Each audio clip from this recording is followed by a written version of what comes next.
Hello, and welcome to History at Bedtime. I am so glad you are here. Wherever you are right now, settled into your pillow, the room growing dark around you, the day finally beginning to let go, this is a good place to be.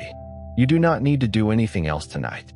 You do not need to solve anything or remember anything or plan for tomorrow. All of that can wait. Right now, the only thing asked of you is to breathe a little more slowly.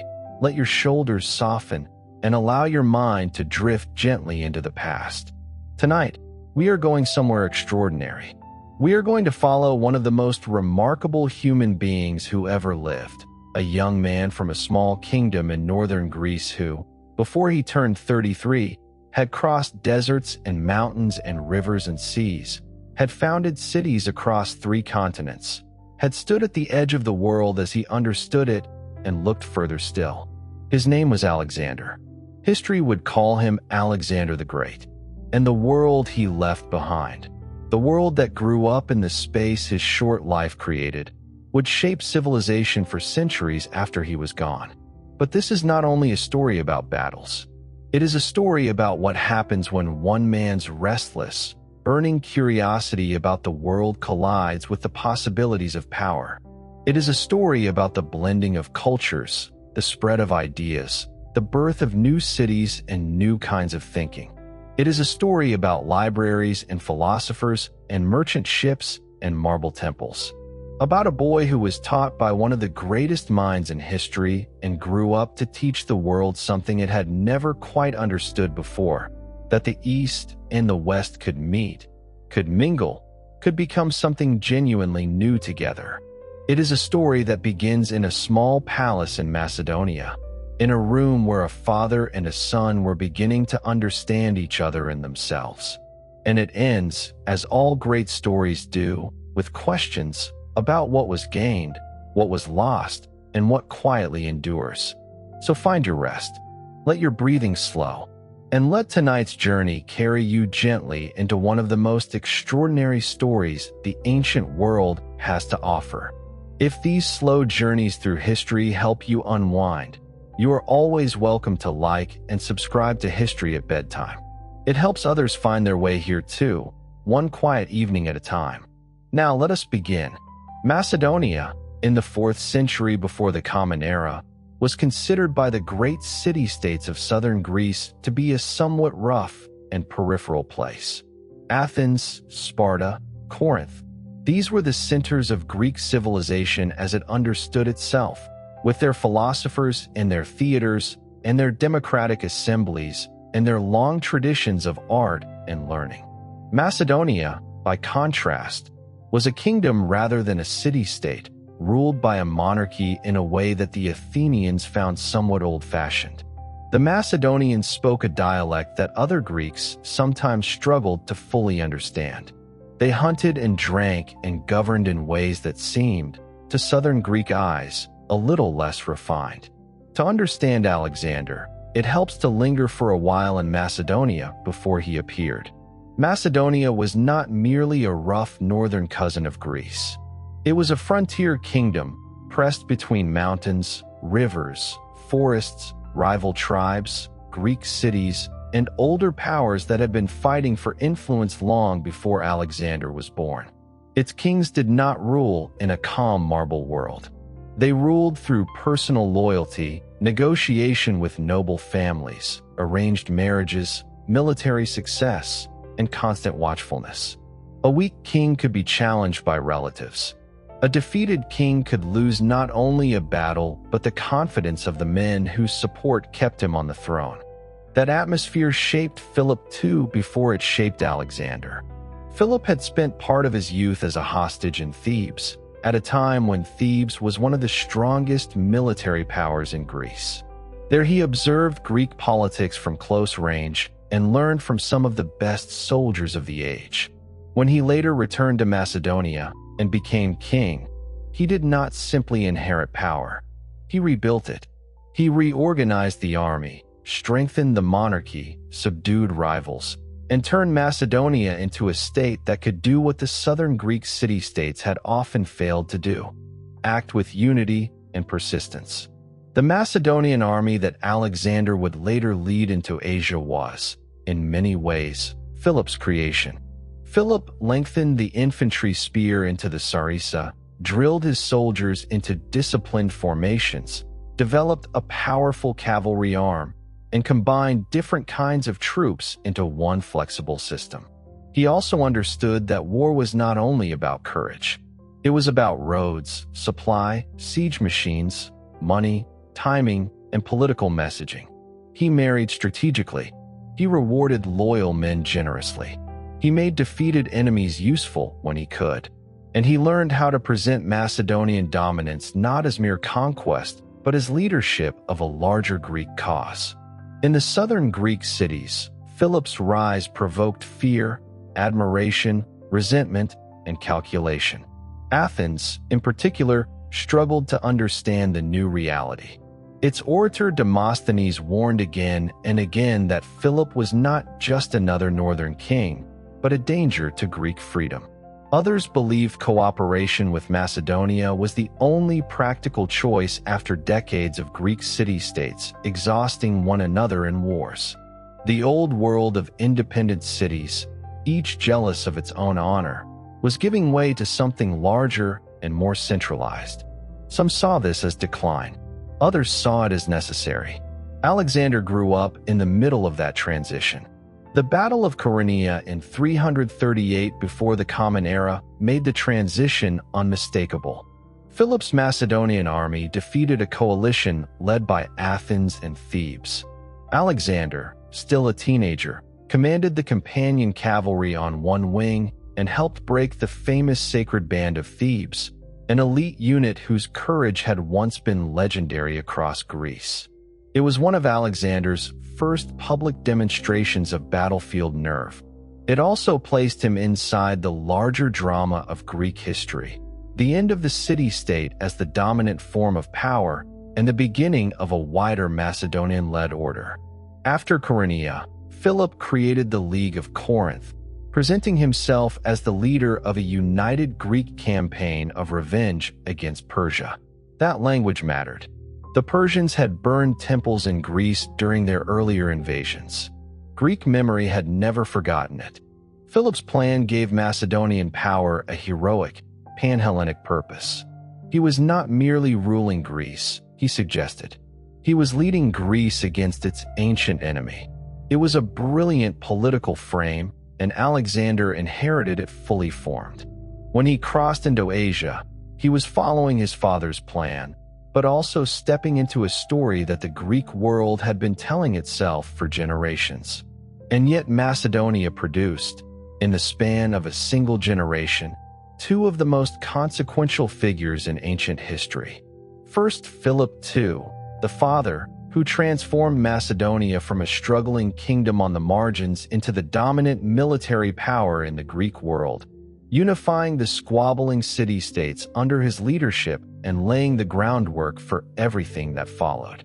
And then Alexander, the son, who took everything his father had built and carried it across the known world and beyond. Alexander was born in 356 before the Common Era in the Macedonian capital of Pella.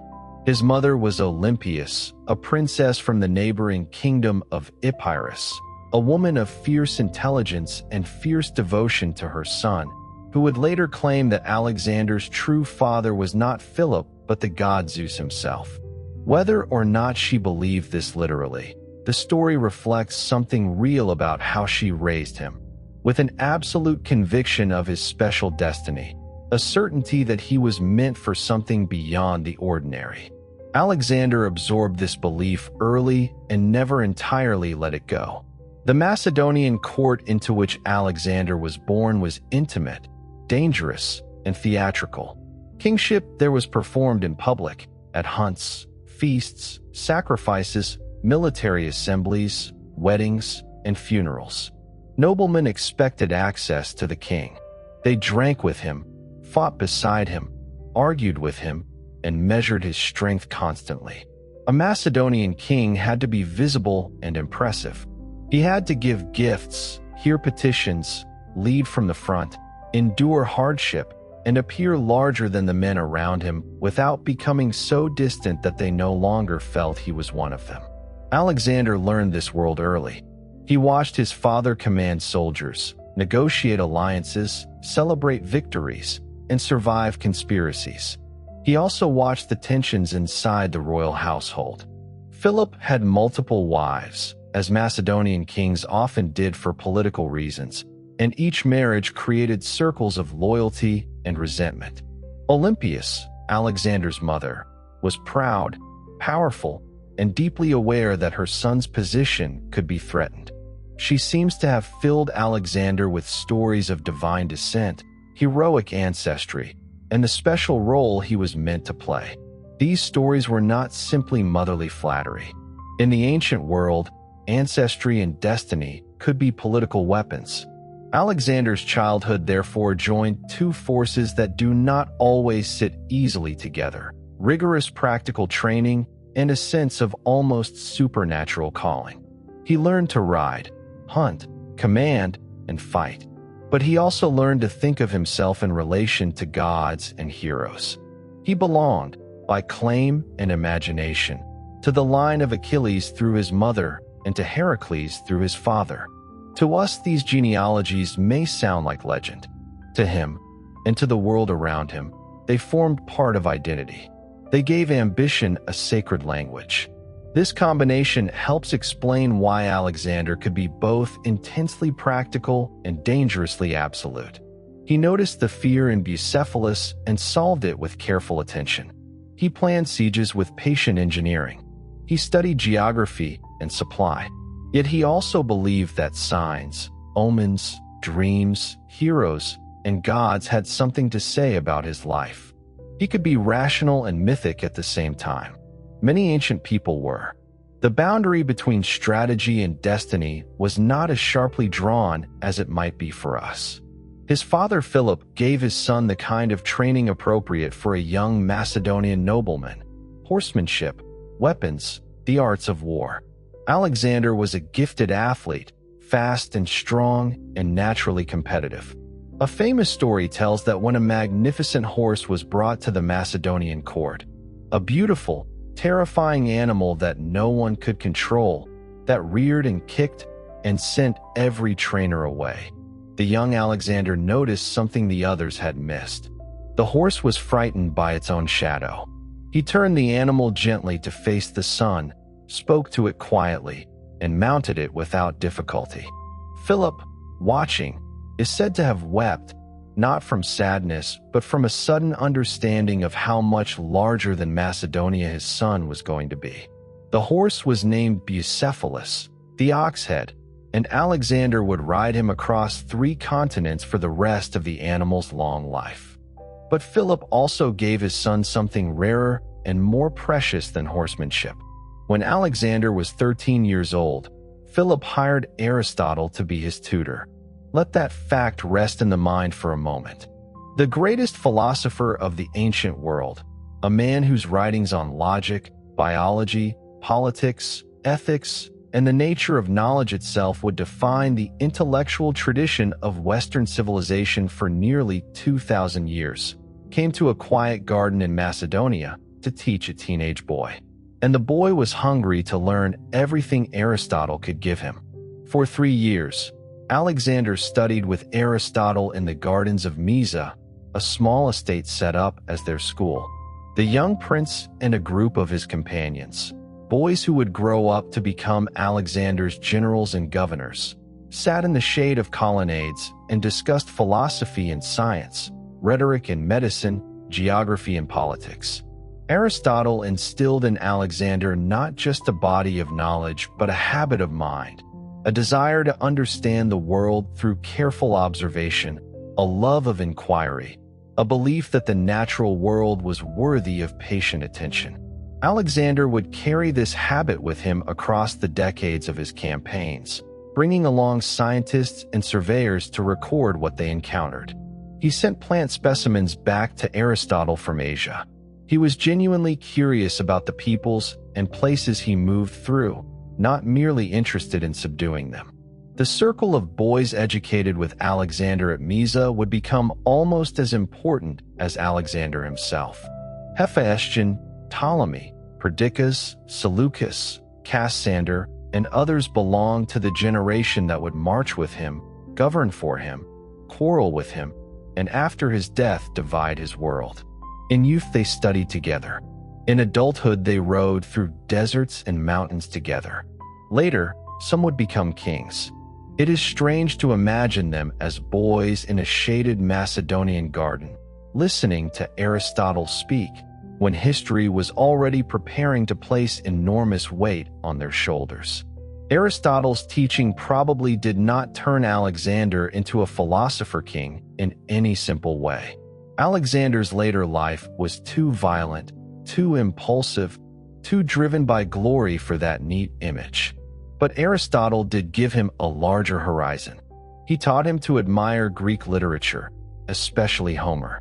He taught him that knowledge could be organized and pursued systematically. He taught him to look at plants, animals, constitutions, customs, and arguments as things that could be compared and understood. When Alexander later traveled with surveyors, engineers, naturalists, and historians, that impulse toward documentation was not accidental. His campaign was a military expedition, but it was also a journey of observation. The young prince also learned politics through absence. When Philip campaigned, Alexander could be left behind in positions of responsibility. At 16, he served as regent of Macedonia while his father was away, and he dealt with a local rebellion by founding a settlement that bore his own name. The act was small compared to the cities he would later establish across Asia, but it reveals a pattern already forming. Alexander did not merely suppress disorder. He marked the landscape. He left names behind. At Chaeronea, the pattern deepened. Alexander saw what disciplined Macedonian force could do to the proudest cities of Greece. He saw the old independence of Athens and Thebes break against the army his father had made. He also learned that victory in battle could be followed by political restraint. Philip treated Athens relatively leniently, understanding that humiliation could make future cooperation more difficult. This was a lesson Alexander sometimes remembered and sometimes forgot. Mercy and terror were both tools available to ancient conquerors. The art was knowing which one would achieve the desired result. The relationship between Philip and Alexander was never simple. They admired each other and competed with each other. Philip could be proud of his son's brilliance and wary of it at the same time. Alexander could honor his father's achievements while feeling that Macedonia itself was too small for him. Ancient sources tell of a violent quarrel at Philip's wedding to Cleopatra Eurydice, a Macedonian noblewoman whose family might produce a fully Macedonian heir and threaten Alexander's future. At the feast, an insult was made questioning Alexander's legitimacy. Philip, drunk and furious, drew his sword and stumbled toward his son. Alexander mocked him bitterly, saying that a man who could not cross from one couch to another intended to cross from Europe into Asia. The story may be shaped by later drama, but it captures the tension. Father and son, both enormous in will, both standing in one another's shadow. When Philip died, Alexander inherited an army, a plan, a political structure, and a set of unresolved fears. He also inherited enemies who assumed youth meant weakness. They misjudged him. Again and again in Alexander's life, hesitation by others gave him time to move first. He moved faster than people expected a king to move. He appeared before problems had finished forming. This speed was one of his most powerful weapons. 2 books traveled with Alexander always: a copy of Homer's Iliad, annotated by Aristotle, which he kept under his pillow alongside a dagger, and a volume of his teacher's notes. The Iliad mattered to him in a way that went beyond literature. Achilles, Homer's supreme warrior who chose a short, glorious life over a long, anonymous one, was Alexander's model and his mirror. He identified with Achilles so deeply and so explicitly that the identification shaped his decisions, his style of leadership, and his approach to battle. When he crossed into Asia and visited the ruins of Troy, he ran to the tomb believed to be Achilles's, anointing it with oil as Greek tradition demanded. He was 22 years old, at the beginning of the greatest campaign in ancient history, and he paused to pay respects to a hero who had lived 1,000 years before him. That gesture tells us everything we need to know about who Alexander understood himself to be. Philip was assassinated in 336 before the Common Era at a wedding celebration in the old Macedonian capital of Aegis. He was killed by one of his own bodyguards. The reasons behind the assassination have never been fully resolved. Ancient sources offer conflicting accounts that touch on personal grievances, political conspiracy, and possibly the involvement of foreign interests. Alexander was 20 years old when he became king. His position was immediately precarious. Rivals within the kingdom contested his claim. The Greek city-states that Philip had brought under Macedonian authority began testing whether this young new king could maintain control. Several revolted. Alexander moved with a speed and decisiveness that would characterize everything he did for the rest of his life. He marched south, reasserted control, and when Thebes revolted and he destroyed the city as an example, sparing only the temples and the house of the poet Pindar, the Greek world grew quiet and watchful. The young king had made his point. The plan to campaign against Persia had been his father's ambition, left unfinished at the moment of assassination. The Persian Empire was the largest and most powerful state in the world, a vast structure stretching from the Aegean coast of modern Turkey to the borderlands of India, from Egypt in the south to the steppes of Central Asia in the north. It had existed for 2 centuries, established by Cyrus the Great, and it had twice sent armies into Greece. The famous invasions of 490 and 480 before the Common Era that the Greeks remembered with a complicated mixture of pride in their resistance and residual awareness of how close the outcome had been. The idea of a Greek campaign against Persia carried deep emotional resonance, framed as revenge, as the settling of an old account. Alexander embraced this framing publicly, even as his private ambitions reached considerably further. The Persian Empire that waited across the Aegean was not a decaying shell waiting to be broken, despite the way some Greek writers later described it. It was enormous, sophisticated, wealthy, and old by Greek standards. Its roads connected royal capitals across thousands of kilometers. Its satraps governed provinces with long administrative traditions. Its treasuries held the accumulated wealth of generations. Its kings inherited the legacy of Cyrus, Cambyses, Darius the Great, and Xerxes. The empire contained many peoples: Persians, Medes, Babylonians, Egyptians, Phoenicians, Jews, Lydians, Greeks of Asia Minor, Armenians, Bactrians, Sogdians, and many more.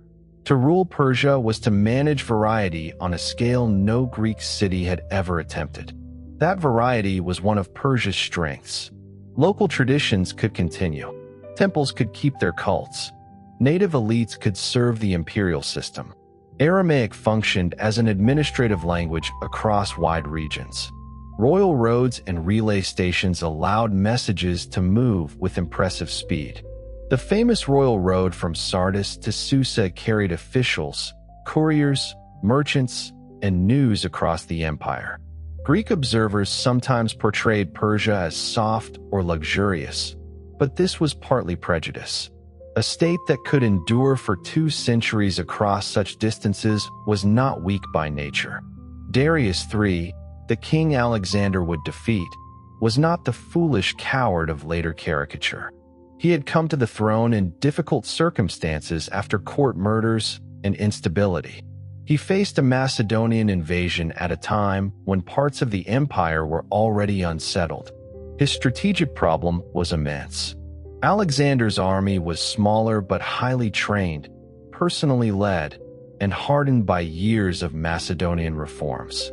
Persian power, meanwhile, had to coordinate many peoples, commanders, and regional interests across vast distances. Darius had resources Alexander could only dream of, but resources must be brought to the right place, at the right time, under unified command. That is not always easy. For Alexander, Persia was both enemy and temptation.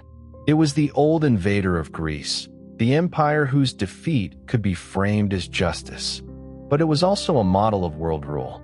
As he moved deeper into Asia, he did not simply destroy Persian structures. He entered them.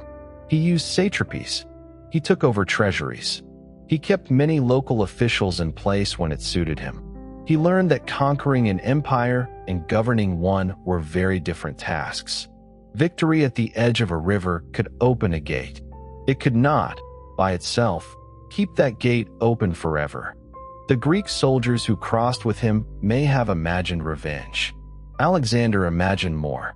At first, he could speak the language of Greek liberation and punishment for Persian arrogance. Later, as he stood in Babylon, Susa, Persepolis, and the far eastern provinces, his language shifted. He began to act less like the destroyer of Persia and more like its successor.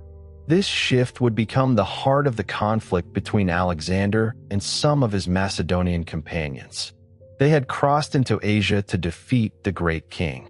Alexander increasingly wanted to become him. He crossed into Asia in 334 before the Common Era with an army of approximately 40,000 men.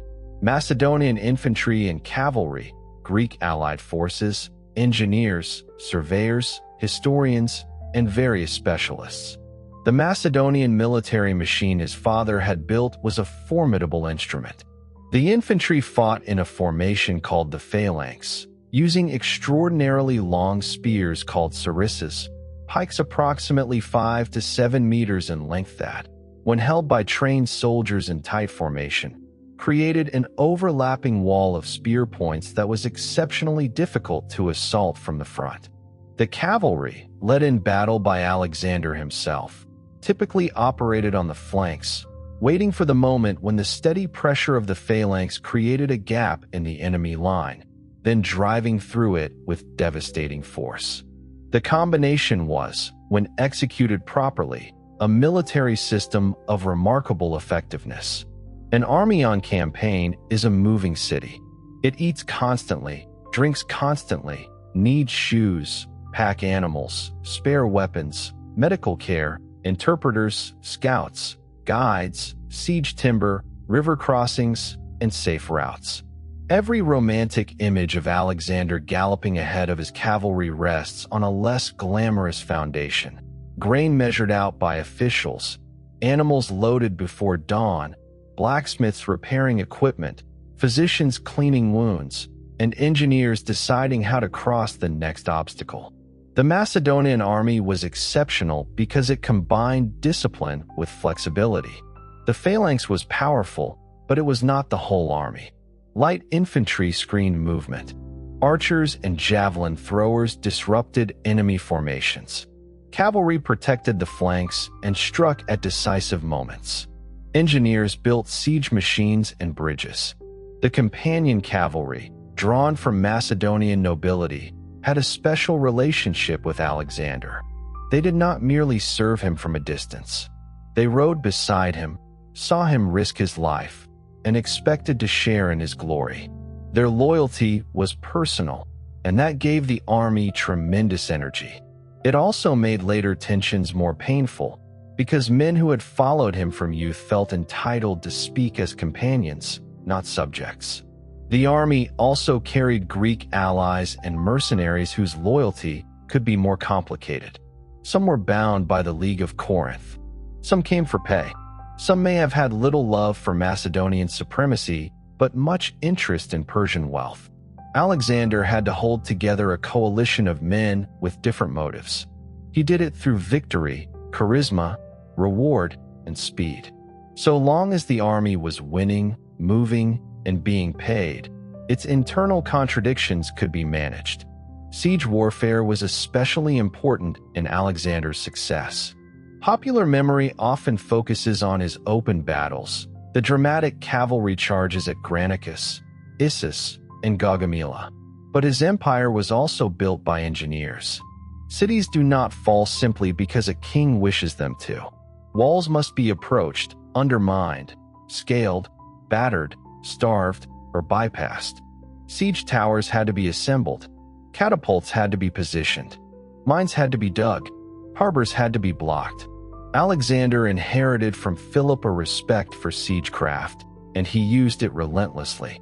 He also understood psychological warfare. A city that surrendered early might be treated well. A city that resisted fiercely could be punished terribly. This was harsh, but it was not random. Ancient warfare often worked through examples. Mercy encouraged surrender. Terror discouraged resistance. Alexander used both, sometimes with calculation, sometimes with anger. Tyre and Thebes showed one side of him. His respectful treatment of Darius's family and of Porus showed another. Both were real. The pace of movement was also crucial. Alexander often gave enemies too little time to coordinate. He crossed rivers under difficult conditions, marched in unexpected seasons, and appeared where he was not supposed to be able to appear. This speed created a sense of inevitability around him. Opponents had to respond not only to what he had done, but to what they feared he might do next. In war, that fear can be as powerful as numbers. The first significant encounter came at the Granicus River in western Turkey, where a Persian force had taken position to block Alexander's advance. He led his cavalry across the river under fire, one of those bold and personally dangerous moves that would become his signature. He did not direct battles from a safe distance. He placed himself at their most dangerous point. The Persian force was defeated, and the Greek cities of the western coast of Asia Minor began opening before him, most of them welcoming what they understood as liberation from Persian control. After Granicus, the western coast of Asia Minor opened before Alexander, but it did not become secure by magic. The cities there had long histories, mixed populations, local rivalries, and memories of shifting between Persian influence and Greek autonomy. Alexander presented himself as liberator of the Greek cities. He restored democratic governments in some places and removed Persian-backed tyrants. This language was useful and in some cases sincerely welcomed. But liberation under the leadership of a Macedonian king was still a kind of dependency. Freedom in the ancient world was rarely simple. At Sardis, the old Lydian capital, the Persian commander surrendered the citadel and treasury. Sardis had once been the city of Croesus, the king famous for his wealth, whose name became a proverb. Its surrender gave Alexander both resources and legitimacy. He was not merely winning battles. He was receiving the symbols of older kingdoms. Each city that opened its gates strengthened the impression that the old order was giving way. Not every place yielded so easily. Miletus resisted and was taken after a siege. Halicarnassus, defended by capable commanders including Memnon of Rhodes, put up a strong fight. Memnon, a Greek serving Persia, understood the danger Alexander posed and favored a strategy of using Persian naval power to threaten Greece and force Alexander to turn back. His death from illness removed one of Persia's most effective commanders. Again and again in Alexander's career, luck and timing worked beside talent. The question of the Persian fleet was serious. At the beginning of the campaign, Persia had the stronger navy. Alexander did not have enough ships to dominate the Aegean directly. Instead, he pursued an indirect solution. If he could take the coastal cities and deny the Persian fleet its ports, the fleet would lose its usefulness. This is why his march down the Phoenician coast mattered so much. It was not a detour from the main war. It was a strategic necessity. Before he could safely move inland toward the heart of Persia, he had to make sure his rear and the Greek world behind him could not be cut apart by sea. This steady coastal campaign also brought him into contact with older worlds: Lydian, Carian, Lycian, Phoenician, Jewish, Egyptian. The expedition that had begun as a Greek revenge campaign quickly became a passage through many civilizations, each with its own gods, languages, laws, and memories. Alexander's success would depend increasingly on his ability to read these differences and decide when to adapt. There is a story from the early days of the campaign that has stayed in the historical memory for its combination of the vivid and the symbolic. At Gordium, in the interior of Anatolia, Alexander was shown a famous knot, an intricate tangle of rope binding the yoke of an ancient chariot to its pole. Legend said that whoever could undo the Gordian knot would rule Asia. Generations of travelers had arrived and failed to untie it. Alexander examined it briefly, then drew his sword and cut through it. Whether the story is precisely accurate, ancient sources do not entirely agree on the details. It captures something genuine about how he approached constraints. He was not interested in working within boundaries that problems presented. He was interested in questioning whether the boundaries themselves were real. The decisive confrontation with the Persian king came at Issus, in 333 before the Common Era, in a narrow coastal plain in what is now southern Turkey, where the mountains come down to meet the sea. Darius III commanded his forces personally, an army that hugely outnumbered the Macedonian force. But the terrain worked against the Persian advantage in numbers. The Macedonian phalanx held the center. Alexander led his companion cavalry on the right flank, and when he drove a charge toward Darius himself, the Persian king turned his chariot and left the field. In the Persian camp afterward, Alexander found Darius's family, his mother, his wife, his daughters, his young son, who had accompanied the royal court and were now in Macedonian hands. Alexander visited them the next morning with elaborate courtesy, assuring them of their safety and their dignity. They would be treated as the royal family they were. The gesture was carefully noted by everyone present, and it shaped the way the peoples of the Persian Empire would come to think about this new conqueror from the west. After Issus, Alexander turned south along the Phoenician and Palestinian coast, methodically reducing the ports that could supply a Persian fleet threatening his rear. Most surrendered quickly. Tyre did not. The great island city of Tyre, separated from the mainland by half a kilometer of sea and ringed by walls that rose directly from the water, had resisted conquerors for centuries. Alexander decided to build his way to it. He ordered the construction of a causeway, a mole of earth and stone extending from the coast out into the sea, while his engineers designed siege towers tall enough to overlook Tyre's walls. The work took 7 months, under constant harassment from the Tyrian fleet and the defenders on the walls. The causeway grew. The fleet was eventually neutralized. The towers were built and pushed forward. The walls were breached. Tyre fell. It demonstrated something about Alexander that pure battlefield brilliance could not fully capture. He was patient, methodical, and absolutely unwilling to accept that anything was impossible. The siege of Tyre deserves to be felt not only as a military episode, but as an image of Alexander's mind. The city stood offshore, proud, wealthy, and confident in the sea that protected it. Many commanders would have accepted a negotiated compromise or moved on. Alexander saw the water itself as a problem to be solved by construction. Stone by stone, timber by timber, his men turned sea into road. The causeway slowly advanced while Tyrian ships attacked.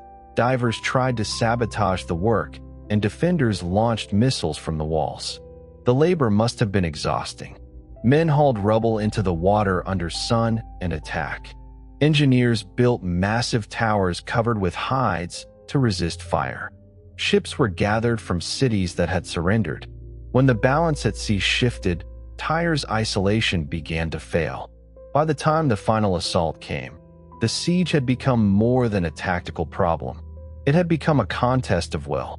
Alexander could not allow Tyre to prove that resistance might succeed. After Tyre, Gaza also resisted. Its position controlled the route toward Egypt, and its commander Battus refused to surrender. The siege was hard, and Alexander was wounded. When Gaza fell, its punishment was severe. These episodes remind us that Alexander's story, however luminous in its cultural consequences, was not gentle. Cities that stood in his path could be ruined. Families could be enslaved. Soldiers who had never heard of Aristotle or Achilles died because a king was moving toward destiny. A bedtime history should not turn away from that truth. It can speak softly, but it should not make conquest harmless. Egypt's welcome, therefore, was not only a contrast in mood but a lesson in politics. Alexander did not need to batter Memphis or Thebes of Egypt into submission. He entered a land where Persian rule had been unpopular, and he knew how to present himself as restorer rather than destroyer. He honored Egyptian gods. He sacrificed at Memphis. He accepted pharaonic titles. In Egyptian eyes, proper kingship required ritual correctness. A ruler who honored the gods and maintained order could be understood within Egyptian tradition, even if he came from Macedonia. The foundation of Alexandria was one of those rare acts whose consequences exceeded every intention of the person who performed it. Alexander may have imagined a port, a military base, a Greek city controlling Egypt's Mediterranean face, and a monument to his own name. He could not have imagined all that Alexandria would become, a meeting place of Greek and Egyptian, Jewish and later Roman, African and Mediterranean life, a city where ships brought manuscripts as well as grain, a place where mathematics, medicine, astronomy, poetry, philosophy, and theology would mingle for centuries. It is worth pausing here because the city is perhaps the purest symbol of Alexander's legacy. He spent almost no time there. He did not see its great lighthouse completed. He did not walk the halls of its library. He did not hear its scholars debate the size of the earth or the movement of the heavens. Yet the city that bore his name did more to shape the intellectual life of the ancient world than any battle he fought. Sometimes a conqueror's most lasting act is not the field he wins, but the place he leaves behind. Egypt was the next great chapter, and it opened very differently. The Persian governor surrendered without meaningful resistance. The Egyptians received Alexander with what the ancient sources describe as genuine welcome. The Persians had sometimes shown disregard for Egyptian religious traditions, and the new conqueror presented himself very differently. At Memphis, the ancient capital, he performed the appropriate religious ceremonies and was recognized in the Egyptian manner as Pharaoh, the living incarnation of the god Horus, through whom the divine order of the world was maintained. He visited the great temples and learned what he could about a civilization already ancient when Greece was still finding itself. He also made a journey into the western desert, to the oasis of Siwa, where the oracle of the god Ammonius, identified by Greeks with their own Zeus, was consulted by those seeking divine guidance.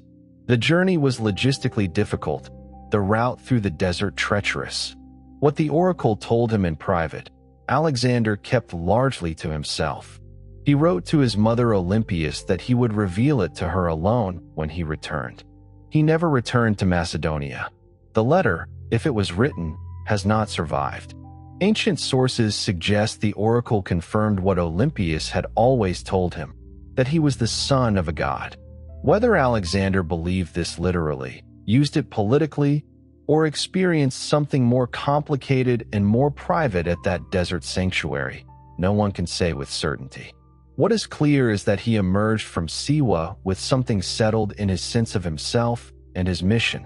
At the edge of Egypt, on a narrow strip of land between the Mediterranean and an inland lake, Alexander founded a city. There was no chalk available to mark the boundaries, so he used grain scattered from a bag, and the augurs, watching the grain settle into patterns on the ground, declared the omen favorable. He named the city Alexandria. He spent only a few weeks there before moving on, leaving detailed plans and trusted officials to see the construction through. He would never see what it became. But what it became was astonishing. One of the largest cities in the ancient world within a generation, the intellectual capital of the Hellenistic age, home to the great library and the Mouseion that functioned as a research institution, drawing scholars from across the Greek world and beyond. Of the many cities Alexander founded across his campaigns, scores of them scattered from Egypt to Central Asia, most of them also bearing his name. This one was the one that truly endured. The confrontation that would decide the fate of the Persian Empire came at Gaugamela in northern Mesopotamia in 331 before the Common Era. Darius had spent 2 years assembling a new army.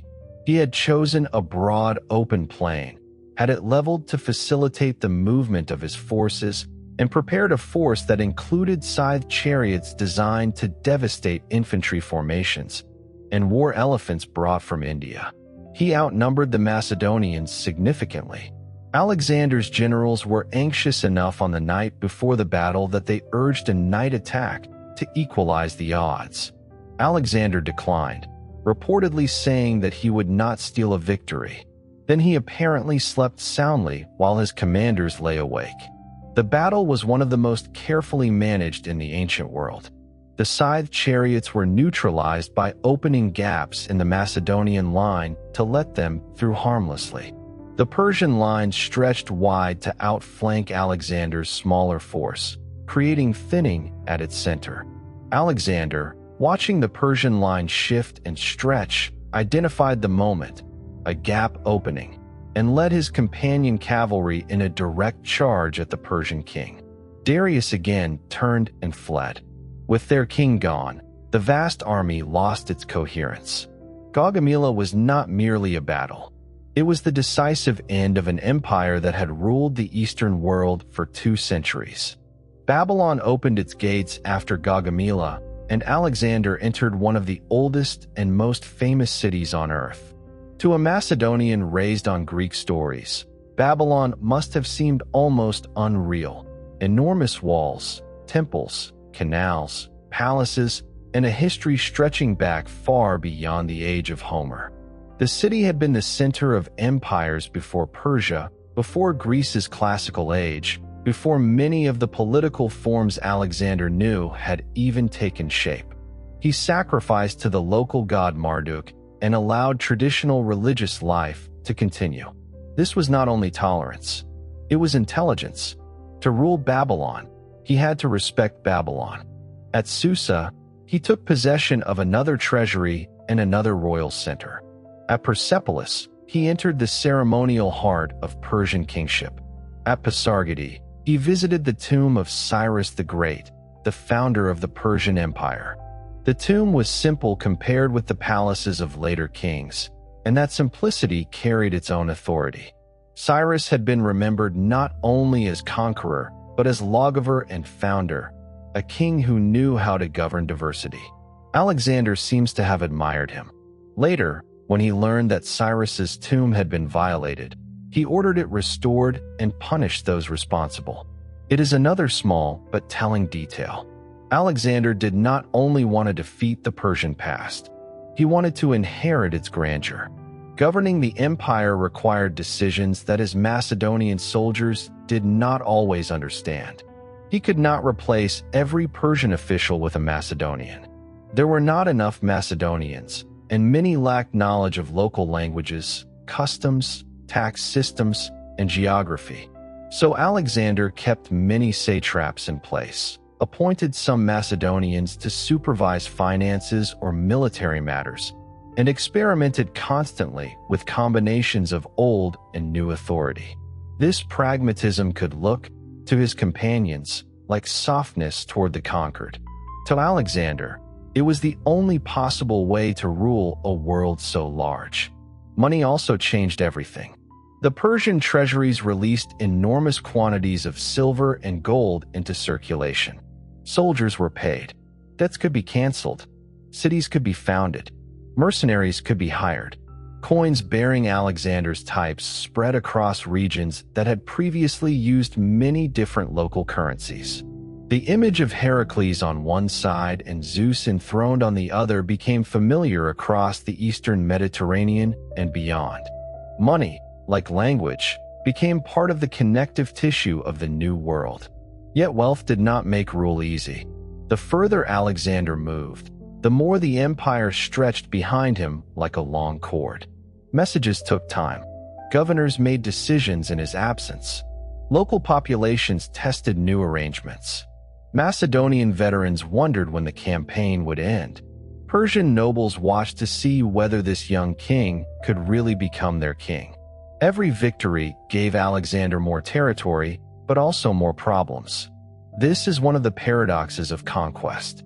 Success multiplies responsibility faster than any one person can fully master it.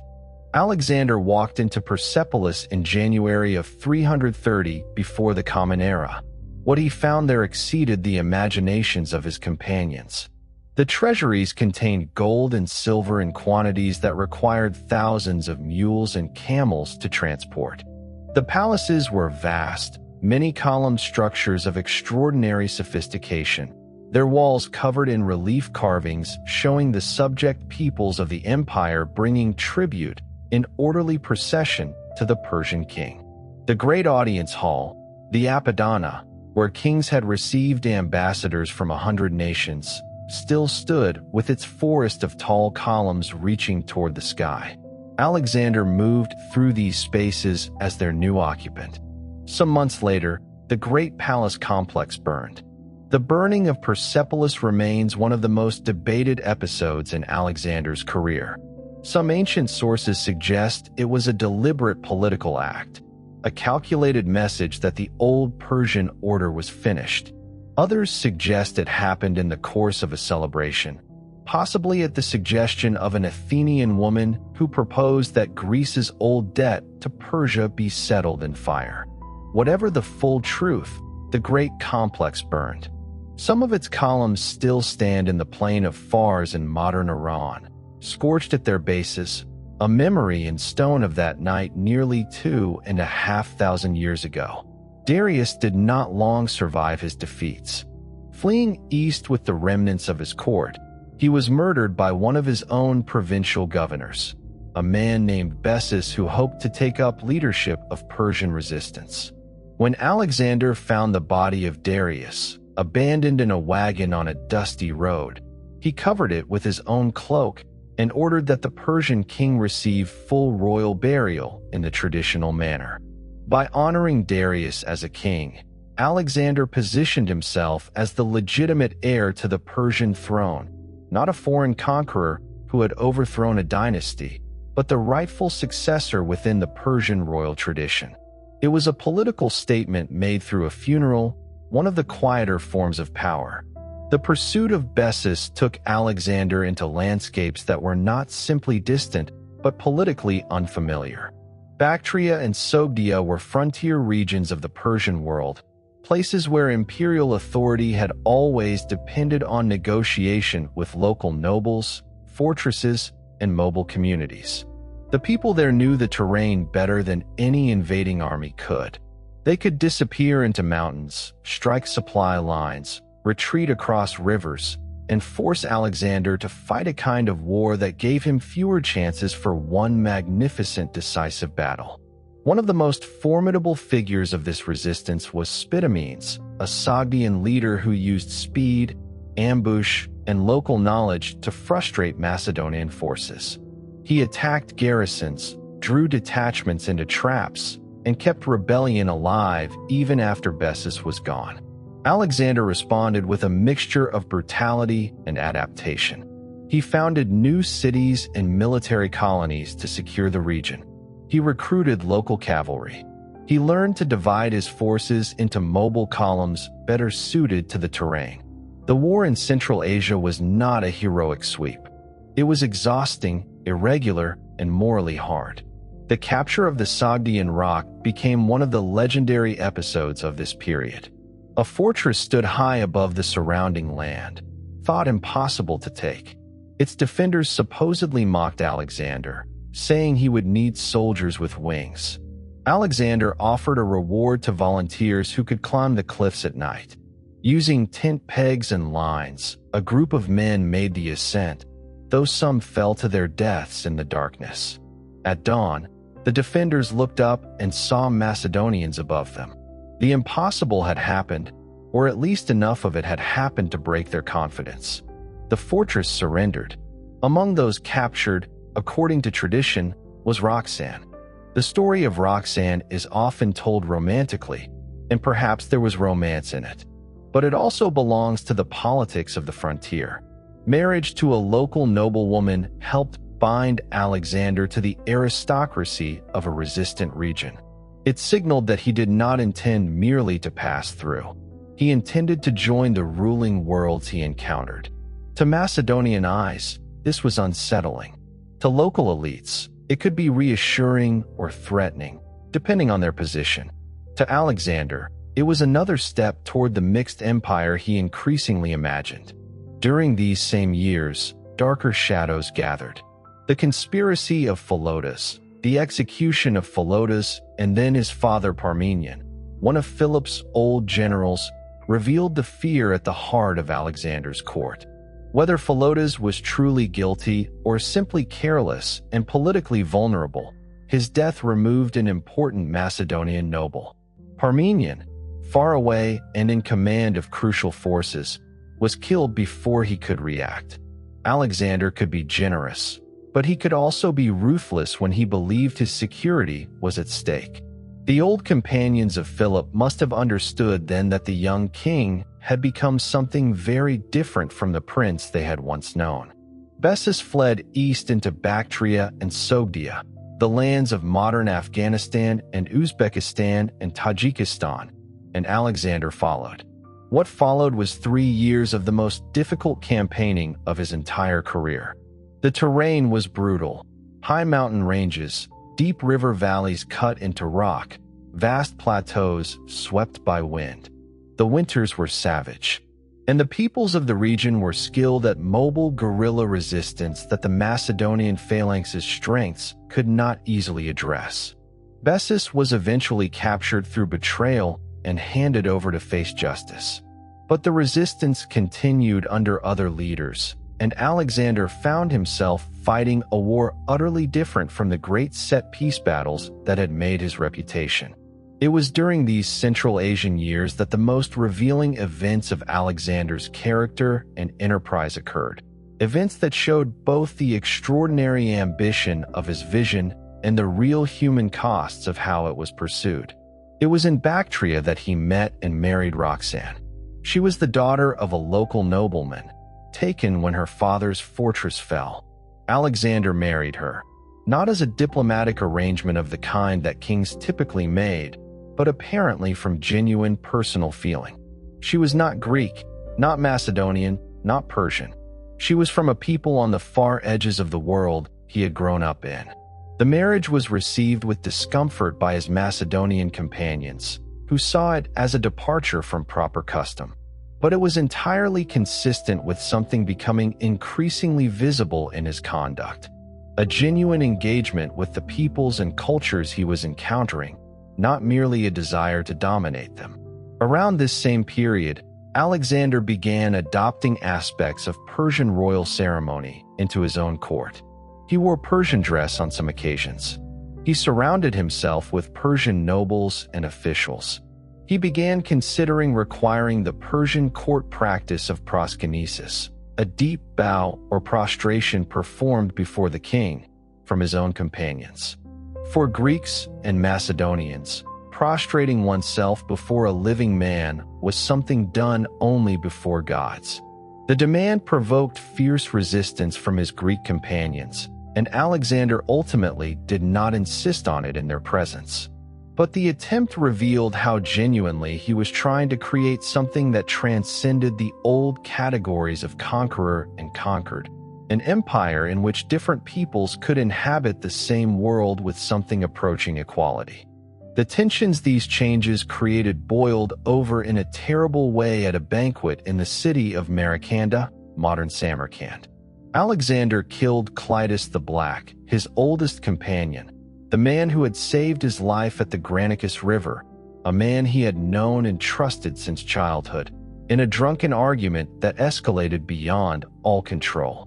Clitus was angry about the Persian cultural adoption, angry about what he felt was Alexander's growing distance from his Macedonian roots, and he said things in his anger that he should not have said.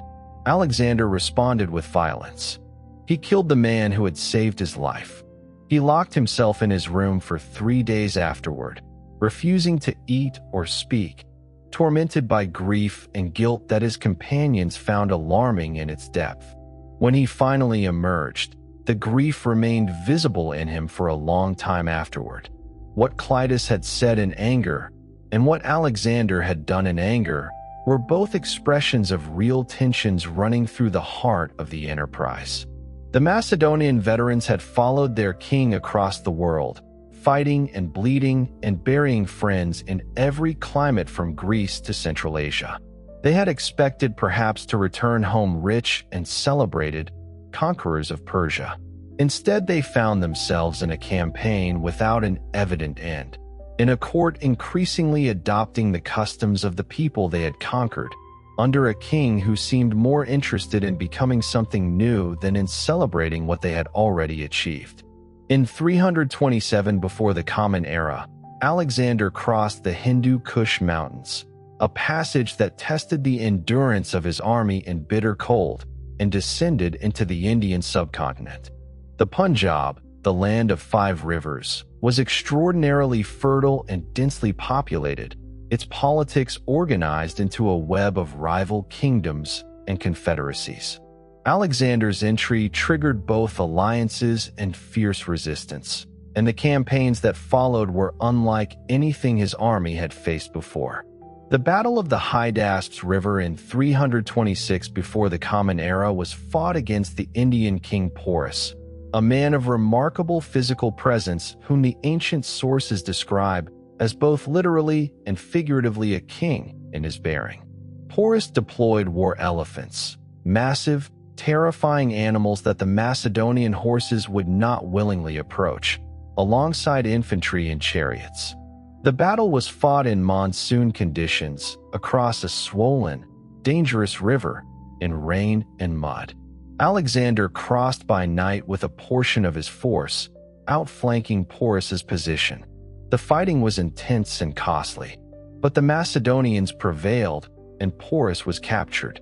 When Alexander asked Porus how he wished to be treated, the Indian king answered simply, "As a king treats a king." Alexander was genuinely moved by the dignity of the answer. He returned Porus to his kingdom as a governor and later extended his territory. The encounter stayed in Alexander's memory. It was the kind of meeting that his best instincts were attuned to. The recognition of quality in an adversary, the instinct to build alliance rather than impose simple submission. He founded 2 cities at the Hydaspes. One he called Nicaea, for victory. One he called Bucephala, for his horse, who died after the battle, having carried his rider across Asia for nearly 20 years. The grief Alexander felt over Bucephalus was genuine and visible. He named a city for him. The horse had been with him since that afternoon in the Macedonian courtyard when a teenage boy had seen what the trained horseman had missed. India represented, for Alexander and his men, not just another campaign, but the edge of imagination.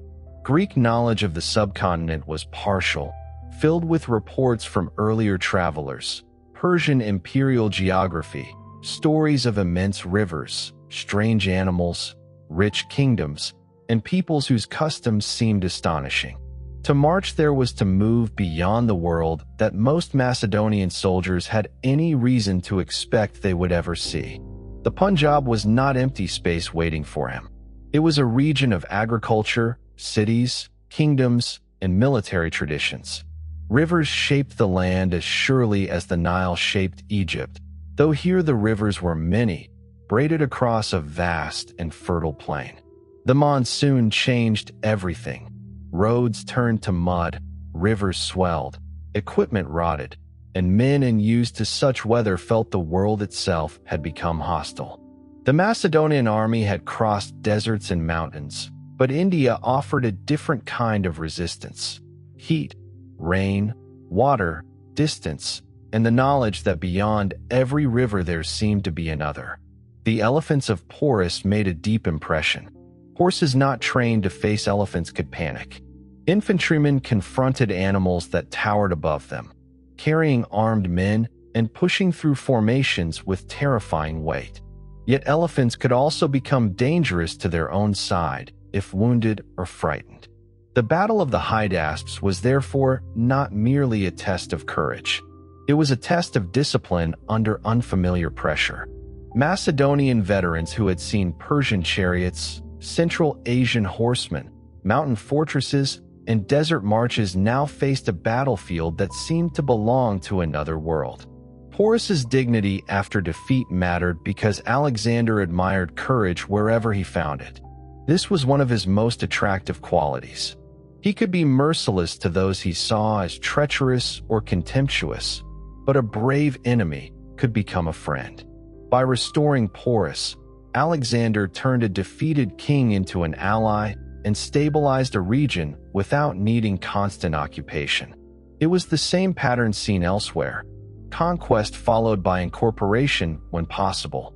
But the army's refusal at the Hyphasis was more than tiredness. It was a political moment. The soldiers had followed Alexander past every known limit. They had accepted dangers they could understand and many they could not. Now they heard of even larger kingdoms further east, of the Nanda Empire beyond the Ganges, of armies with thousands of elephants. Whether the numbers were exaggerated hardly mattered. The men no longer trusted the horizon to end. Each victory seemed only to reveal a larger world. For soldiers who wanted home, wealth, wives, children, and old age, Alexander's endless curiosity had become unbearable. When he finally agreed to turn back, he ordered altars built at the eastern edge of his march, enormous monuments to mark the point reached by his army. They were both religious offerings and boundary stones of ambition. Alexander could not go further with his men, but he could mark the place where desire had met human limitation. The army moved further east, deeper into India, and then, on the banks of the Hyphasis River, the modern Beas, deep in the Punjab, it stopped. The soldiers refused to go further. They had been marching and fighting for 8 years. They had walked and ridden from Macedonia to the edge of India. Ahead lay more rivers, more kingdoms, more unknown territory. The monsoon season seemed endless. The men were tired in a way that went beyond physical exhaustion. When Alexander addressed his officers, trying to persuade them to continue, they did not argue with him. They wept. Their weeping was a refusal, not an argument, but an appeal. He withdrew to his tent for 3 days, as he had done after killing Clitus, hoping they would change their minds. They did not. He came out and announced that they would turn west. He did not simply retrace his steps. He led a portion of his army down the Indus River by boat, a fleet of nearly 1,000 vessels, sailing and rowing south through the enormous river system. He sent his admiral Nearchus with a fleet from the mouth of the Indus to sail along the coast of what is now Pakistan and Iran, charting the coastline and recording the peoples of the shore. Nearchus wrote an account of the voyage that partially survives, and it gives a vivid sense of the wonder and difficulty of the enterprise. A Greek admiral navigating an utterly unknown coastline, charting currents and monsoon patterns and the tides of the Indian Ocean for the first time in the Greek world's experience. The journey down the Indus opened another dimension of the campaign: exploration by water. Ships had to be built, crews trained, supplies gathered, and local pilots found. The army moved along the river while the fleet carried part of the force, creating a strange procession of boats and marching columns through lands that had never seen anything like it. At some points, local communities submitted. At others, they fought fiercely. Alexander was badly wounded during the assault on a Malian town, when he leapt inside the walls with too few men beside him and was struck by an arrow that pierced his lung area.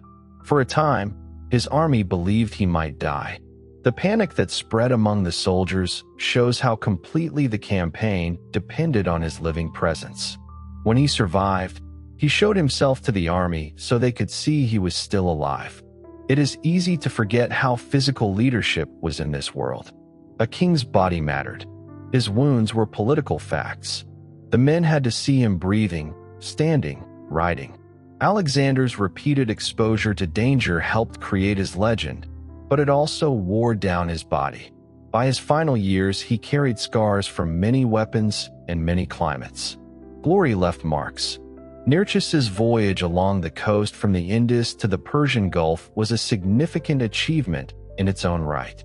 The sailors faced unfamiliar tides, barren coasts, shortage of supplies, and the fear that comes from traveling where reliable maps do not exist. They observed whales, strange fish, coastal peoples, and the rhythm of the Indian Ocean. Their reports helped open maritime knowledge between the Indian world and the Near East.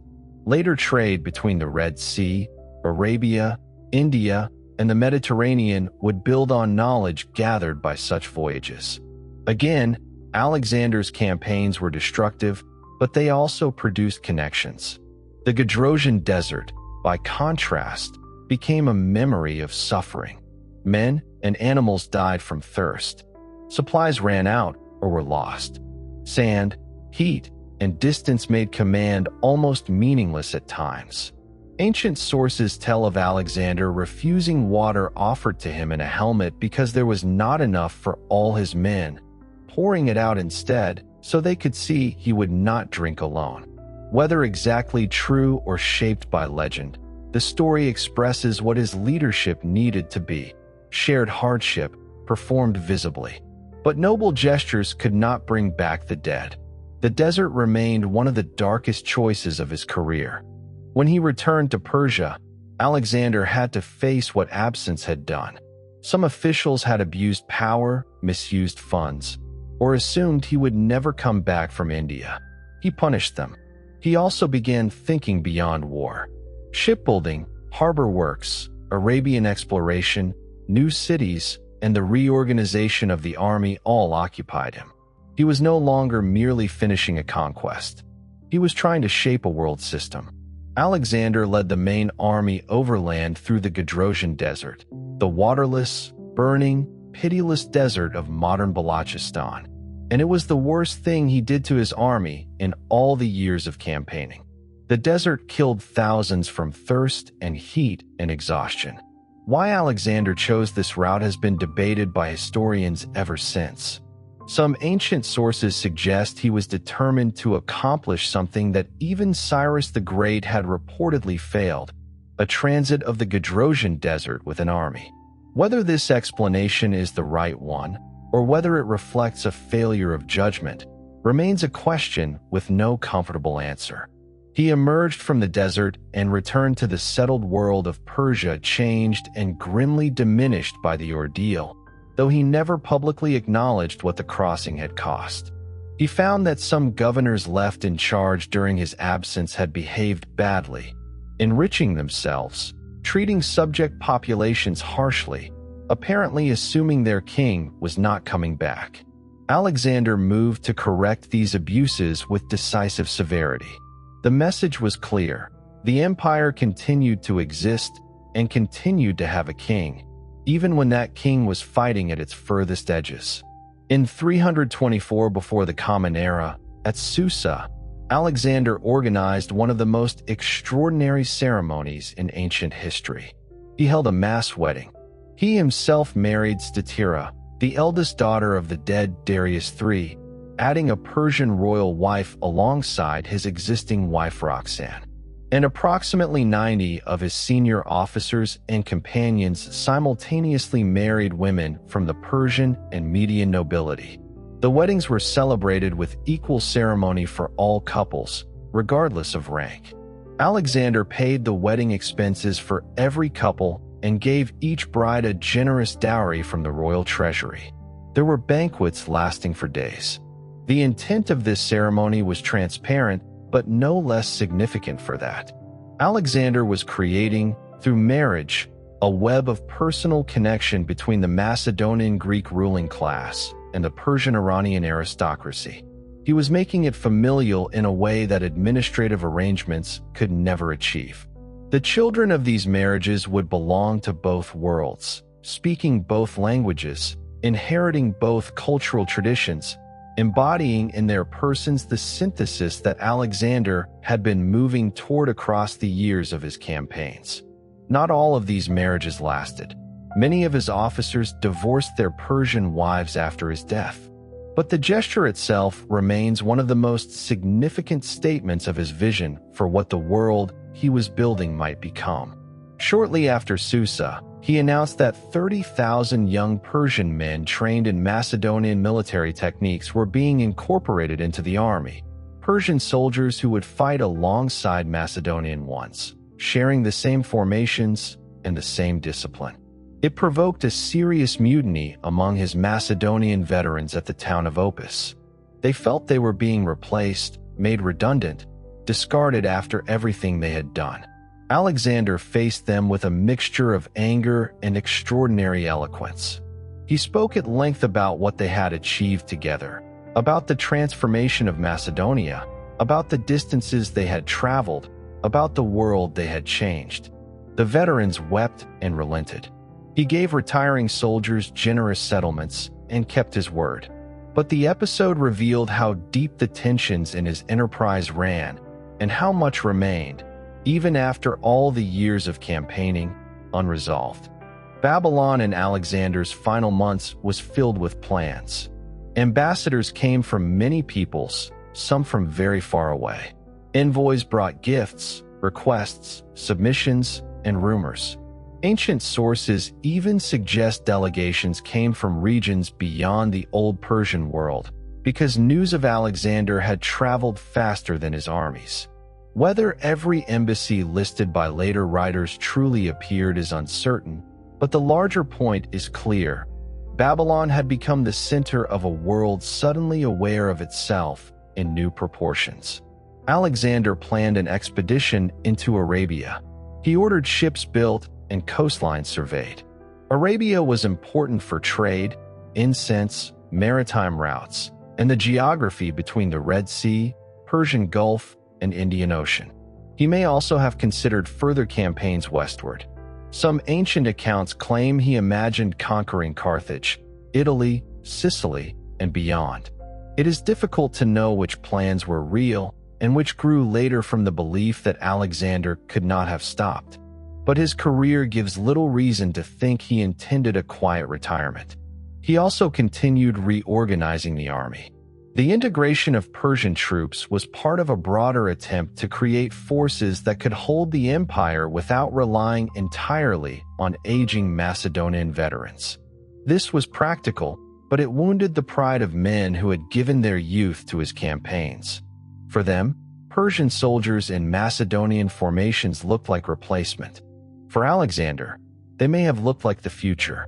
The mass marriages at Susa, the adoption of Persian dress, the use of Persian nobles, the honoring of local gods, and the training of Asian troops all point toward one of the most debated questions in his history.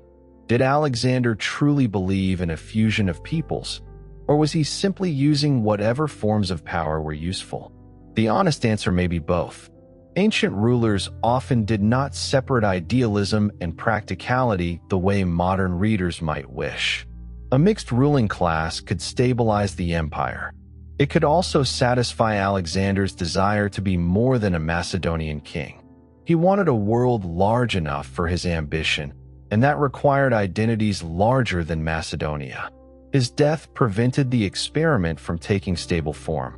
We therefore judge it from fragments, from gestures interrupted before they could become institutions. Perhaps it would have failed even if he had lived. Perhaps his Macedonian officers would never have accepted it fully. Perhaps the empire was too large, too fast, too dependent on one man. But for a brief moment, In the years after India and before Babylon, Alexander seems to have been reaching towards something that had almost no precedent: a universal monarchy in which Greek, Macedonian, Persian, Egyptian, Bactrian, and other elites might share a single political world. The death of Hephaestion in Ecbatana in the autumn of 324 before the Common Era struck Alexander with a force that no military defeat had matched. Hephaestion had been his closest companion since childhood, perhaps his most intimate friend in any sense.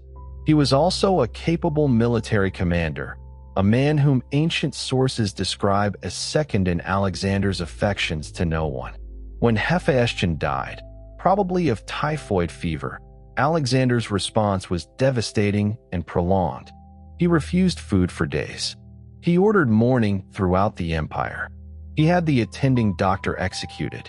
He cut his own hair in grief, as Achilles had done for Patroclus in the Iliad. He requested divine honors for Hephaestion from the oracle at Siwa. He commissioned an enormous funeral monument in Babylon. The magnitude of his grief was visible to everyone around him and was itself a revelation. Behind the conqueror and the strategist, there was a man capable of being completely undone by loss. The grief stayed with him through the remaining months of his life. He died in Babylon in June of 323 before the Common Era. He was 32 years old. The ancient sources describe a prolonged illness following a night of heavy drinking. High fever, progressive weakness, and eventual inability to speak, deteriorating over approximately 2 weeks. The profile is consistent with typhoid fever, complicated perhaps by the physical toll of years of hard campaigning and old wounds that had never fully healed. Theories of deliberate poisoning have circulated since antiquity, but the evidence for them remains inconclusive. As he lay dying, too weak to speak, his Macedonian soldiers were allowed to file past his bed in a long, quiet line. Men who had followed him from Macedonia to India and back. According to one ancient account, he raised his hand in greeting to each of them as they passed. That image, a young man of 32, lying in a palace in Babylon, lifting his hand to acknowledge each soldier in a silent parade, is one of the quietly human moments in the ancient record that 2,000 years of distance does not diminish. When his senior officers gathered and asked who would inherit the empire, Alexander, if the ancient account is accurate, said only, "To the strongest." In some versions, the word used was, "to the best." The ambiguity was either deliberate or a symptom of his declining ability to communicate. Either way, it was no answer at all, and what followed was 40 years of war among his successors. The crisis after Alexander's death began almost immediately because the empire had no clear mechanism of succession. Macedonia had traditions of kingship, but this was not merely Macedonia. This was an empire stretching from Greece to Egypt to Mesopotamia to Central Asia, held together by an army, a court, personal loyalty, fear, wealth, and Alexander's name. His half-brother Aristeus, who became Philip III, was alive but politically vulnerable and not able to rule independently. Roxanne was pregnant, and if the child was male, he could inherit, but a baby could not command generals. Every solution required a regent, and every regent would be suspected by the others. At Babylon, the generals argued. Infantry and cavalry factions supported different candidates and arrangements. For a moment, the army itself seemed ready to split. A compromise emerged. Philip III Aristeus would be king, and Roxanne's child, if male, would share the kingship. The child was indeed a boy, Alexander IV. But kingship in name did not mean power. The real authority fell to generals who controlled armies and territories. Perdiccas first tried to hold the empire together as regent. Others resisted him. Ptolemy, always shrewd, took Egypt and secured Alexander's body, diverting the funeral procession to his own territory. This was not merely sentimental. Possession of Alexander's corpse was political capital.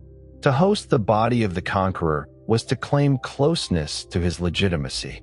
Ptolemy understood symbols as clearly as any man of his generation. The wars of the successors unfolded across decades with bewildering complexity. Alliances formed and dissolved. Old friends became enemies. Commanders who had fought side by side at Gaugamela now fought one another for satrapies, capitals, treasuries, and royal titles. Antigonus the One-Eyed tried for a time to reunite much of the empire under his own authority. Seleucus, driven out and later restored, built a realm across the eastern territories. Lysimachus took Thrace and parts of Asia Minor. Cassander secured Macedonia and was responsible for the deaths of Roxanne and Alexander IV. Ptolemy entrenched himself in Egypt and founded the most stable dynasty. The Battle of Ipsus in 301 before the Common Era was one of the decisive moments in this long struggle. Antigonus, already elderly but still formidable, was defeated and killed by a coalition of rival successors. The dream of restoring Alexander's empire as one state effectively died with him. The world would not be reunited. It would be divided into kingdoms ruled by men who had learned from Alexander but lacked his unique authority. Yet division did not mean the end of Alexander's influence. In some ways, it spread it further. Each successor kingdom used Greek language, Macedonian military traditions, royal courts, city foundations, coinage, and patronage of culture. Each competed for prestige through libraries, temples, festivals, scientific institutions, and monuments. The Diadochi destroyed Alexander's political unity, but they multiplied the cultural forms his campaigns had made possible. The generals who had served him, extraordinary men who had shared the most remarkable collective experience in the ancient world, turned on each other with a ferocity that seemed to mirror the intensity of what they had shared. They are called the Diadochi in Greek, the successors. They fought and made alliances and betrayed alliances and fought again. Alexander's family was not spared. His mother Olympias was killed in the fighting. His wife Roxanne and their son, Alexander IV, born after his father's death, were eventually imprisoned and then murdered by one of the rival successors who found their continued existence inconvenient. The legitimate bloodline of Alexander the Great ended in a dungeon in Macedonia, killed by men who had once served his father. What emerged from the wreckage was not one empire, but several. 3 great kingdoms stabilized and divided most of Alexander's world among them. The Ptolemaic kingdom, established by his general Ptolemy in Egypt, proved the most durable.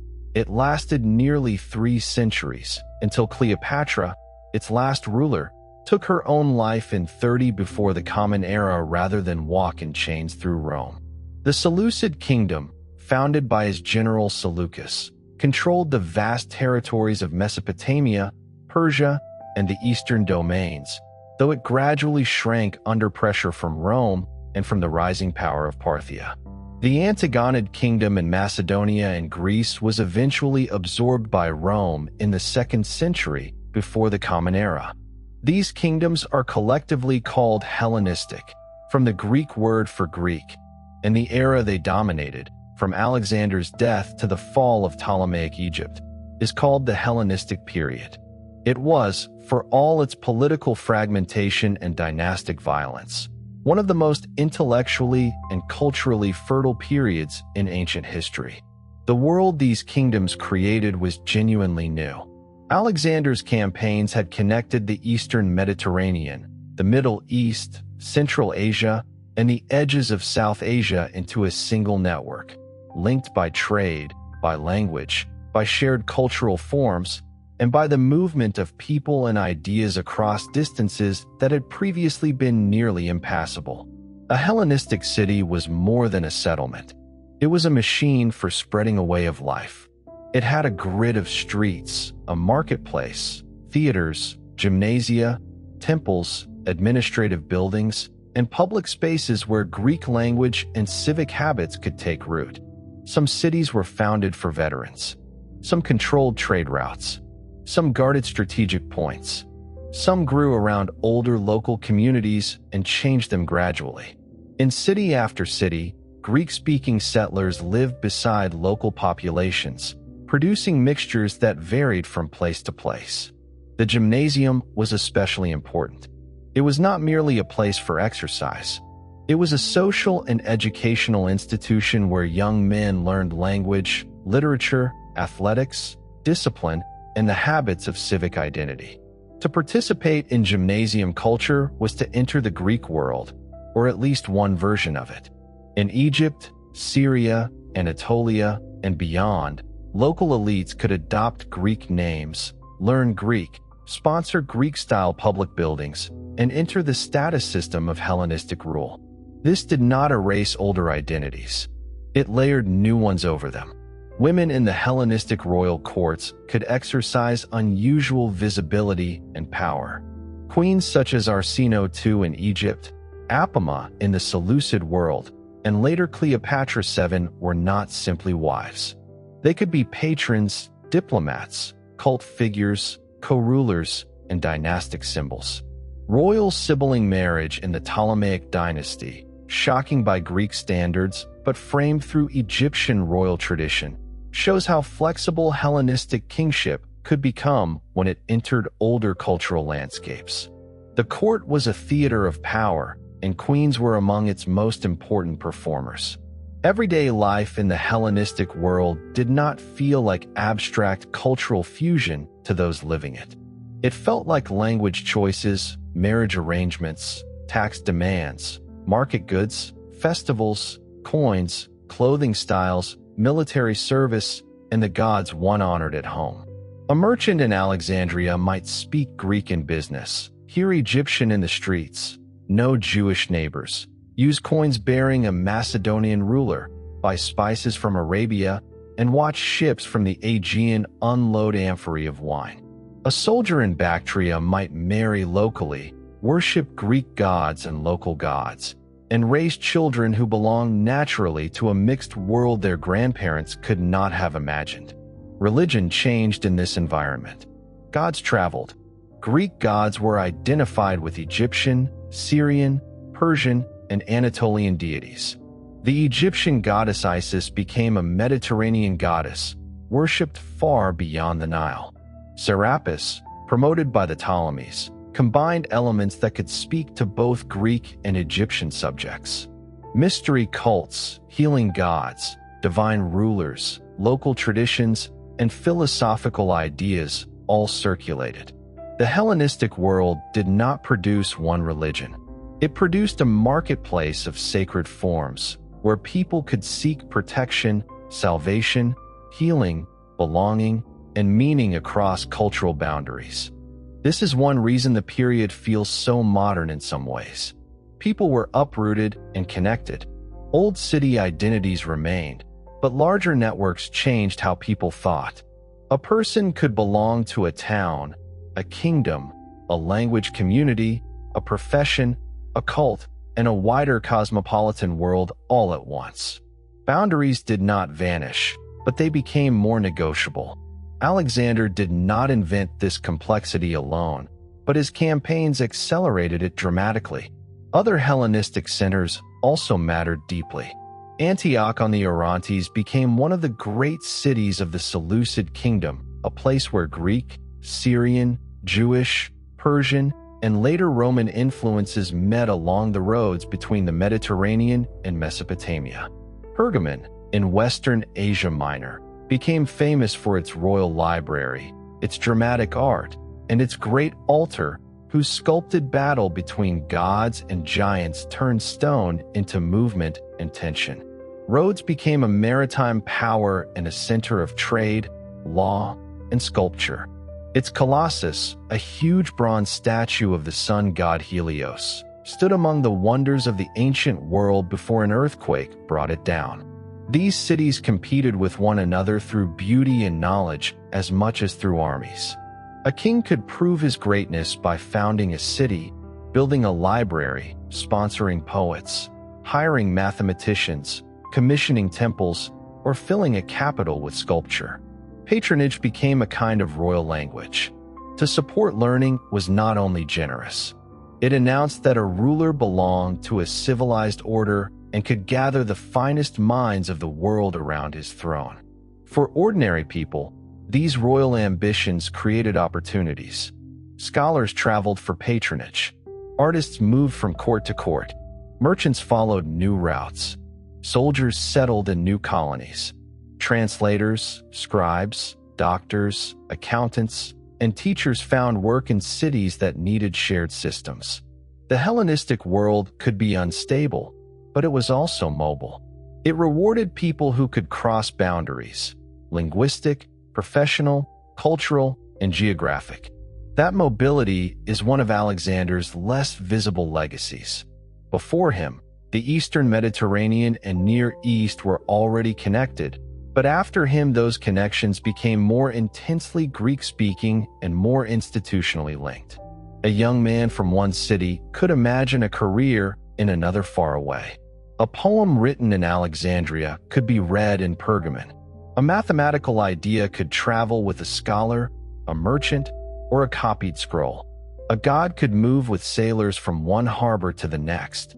The map did not become smaller, but it became more navigable.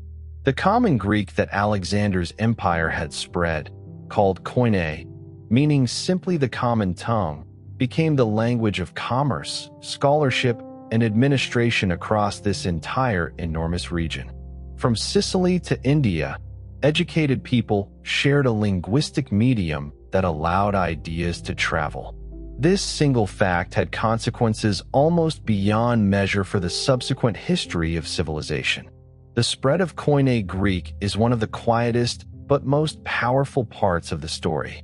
Languages are roads for thought.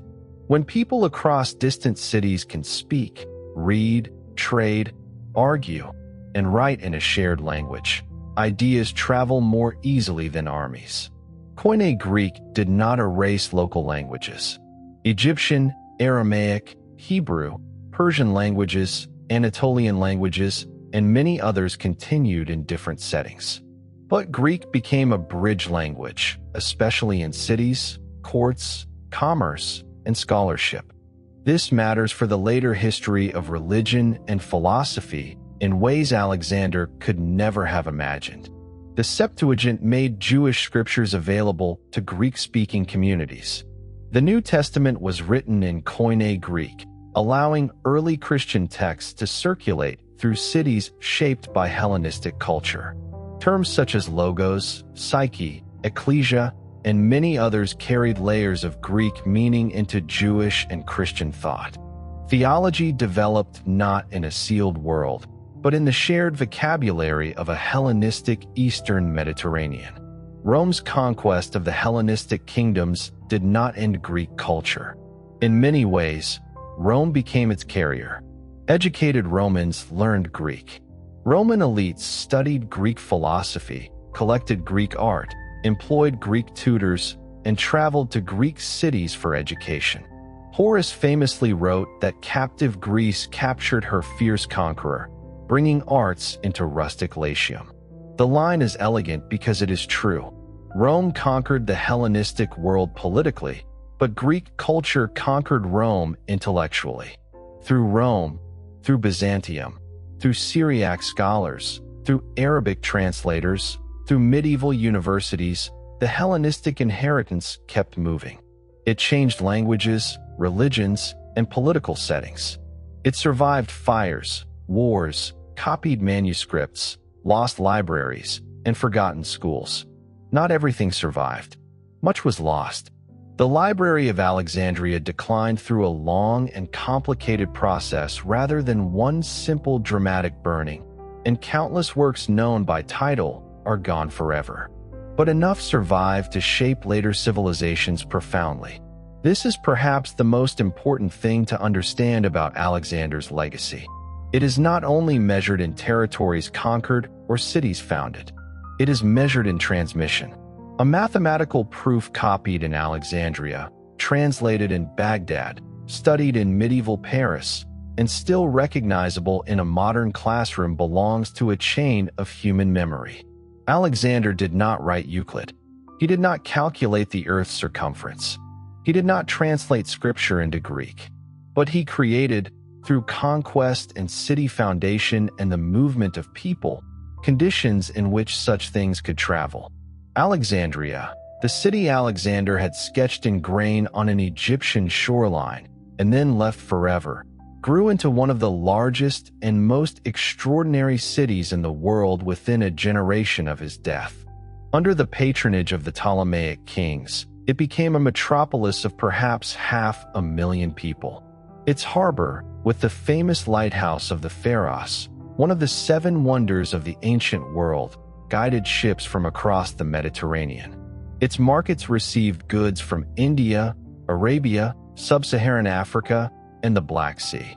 Its workshops produced glass, textiles, and metalwork traded across the Hellenistic world. And at its intellectual heart was the library. The Library of Alexandria, or more precisely, the Mouseion and the great book collection that the Ptolemies built and maintained, represented something unprecedented in human history, an organized, institutionally supported attempt to gather all human knowledge in one place. Scholars were offered stipends and accommodation in exchange for coming to Alexandria to work and add their knowledge to the collection. Ships arriving at Alexandria's harbor were reportedly searched for books, which were copied before being returned. At its height, the library may have contained hundreds of thousands of scrolls, the accumulated learning of Greece, of Egypt, of Mesopotamia, of Persia, of everything the Hellenistic trade networks could bring within reach. Euclid worked in Alexandria and produced the Elements, a systematic, rigorous presentation of geometry that would define mathematical education for 2,000 years and remains recognizable in how geometry is taught today. Eratosthenes, who served as head of the library in the 3rd century before the Common Era, calculated the circumference of the Earth by measuring the angle of the sun at noon in 2 different cities, Alexandria and the city of Syene, modern Aswan, and the distance between them. His result was remarkably close to the actual figure. He also coined the word geography. The astronomer Aristarchus proposed, in this same Alexandrian intellectual environment, that the Earth moves around the sun, a heliocentric model of the solar system that would not be accepted in the Western scientific tradition until Copernicus proposed it again 18 centuries later. Archimedes, the greatest mathematician and engineer of the ancient world, was part of this same intellectual network. Herophilus practiced medicine in Alexandria with an empirical rigor that distinguished between arteries and veins, described the nervous system, and identified the brain as the organ of intelligence, understanding that had to be rediscovered again in Europe more than 1,000 years after his death. This concentration of intellectual talent, supported by royal patronage and by the resources of the great library, produced a burst of scientific and scholarly achievement that had no precedent and would not be equaled in the Western world until the scientific revolution more than 15 centuries later. The Hellenistic period was not a decline from classical Athens. It was something different, and in its own ways equally extraordinary. The Library of Alexandria deserves to be imagined not as one silent room of shelves, but as an ambitious ecosystem of knowledge. Scrolls had to be acquired, copied, cataloged, corrected, stored, and interpreted. Scholars compared different versions of Homer, marked doubtful lines, studied grammar, edited texts, and created methods of scholarship that still shape how ancient literature is read. The work could be quiet and painstaking, a scholar leaning over papyrus by lamplight, deciding whether one word in one line had been copied correctly. Yet such small decisions help preserve entire traditions. Callimachus, a poet and scholar of the 3rd century before the Common Era, is associated with a vast catalog of the library's holdings, the Pinox. It organized authors and works by genre and gave later scholars a map of literature itself. The idea that knowledge could be cataloged, classified, and made searchable was revolutionary in its own way. We often celebrate spectacular discoveries, but civilization also depends on lists, shelves, headings, indexes, and careful hands. Medicine in Alexandria pushed against old limits. Herophilus and Aristotle studied anatomy with a directness that later societies often found uncomfortable. They distinguished nerves from tendons, explored the brain, heart, and blood vessels, and tried to understand the body through observation rather than tradition alone. Their work did not create modern medicine, but it opened paths that later ages would lose and rediscover. Alexandria's achievement was not that it solved every question. It asked questions with new boldness. Astronomy, too, expanded under Hellenistic conditions. When Aristarchus proposed that the Earth moved around the sun, he was not accepted by most ancient thinkers, and his model did not become dominant. But the fact that such an idea could be formulated matters. It shows a world in which old assumptions could be tested by mathematics and observation. Hipparchus, working later, developed star catalogs, refined measurements, and discovered the precession of the equinoxes. Claudius Ptolemy, in Roman Alexandria centuries later, would synthesize ancient astronomy into a system that dominated for more than a millennium, even though its Earth-centered model would eventually be overturned. Engineering and mechanics also flourished. Ctesibius explored pneumatics and water clocks. Hero of Alexandria, later in the tradition, described devices powered by steam, air pressure, and clever mechanical arrangements. Many of these inventions did not transform production in the way modern industrial machines would, but they reveal a deep curiosity about motion, pressure, balance, and hidden forces. The Hellenistic mind loved not only theory but mechanism, how things moved, lifted, measured, sounded, and surprised. Poetry changed as well. In the great court cities, poets wrote for educated audiences who appreciated illusion, refinement, and emotional subtlety. Theocritus created pastoral poetry, imagining shepherds and countryside songs with an artful nostalgia that urban readers loved. Apollonius of Rhodes retold the voyage of Jason and the Argonauts in an epic suited to a learned age. Hellenistic literature could be delicate, ironic, learned, and deeply aware of older traditions. It lived in the shadow of Homer, but it did not merely imitate. It found new ways to be ancient and new at the same time. The art of the Hellenistic world underwent a transformation that reflected the changed world it inhabited.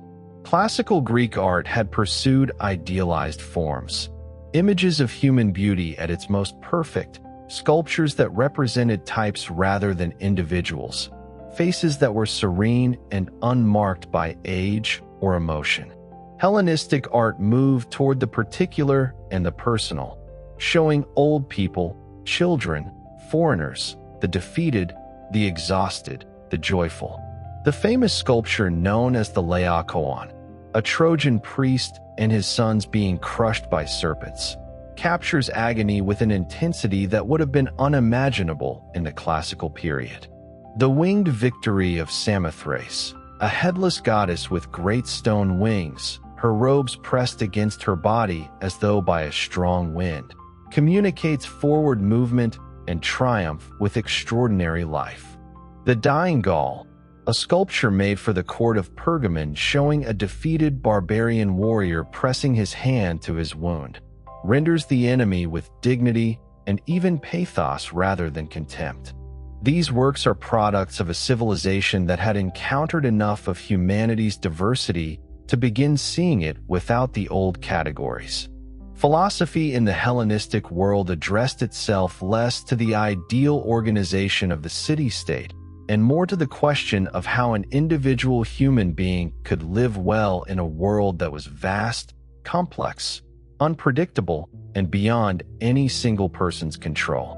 The Stoics, whose school was founded by Zeno of Citium in Athens, taught that the good life required virtue, rational self-control, acceptance of what cannot be changed, focus on what can be changed, and that the wise person would find equanimity in any circumstances. The Epicureans taught that the highest good was the absence of pain and anxiety, best achieved through modest pleasures and philosophical friendship. These were not merely academic philosophies. They were practical guides for real lives in a complicated world.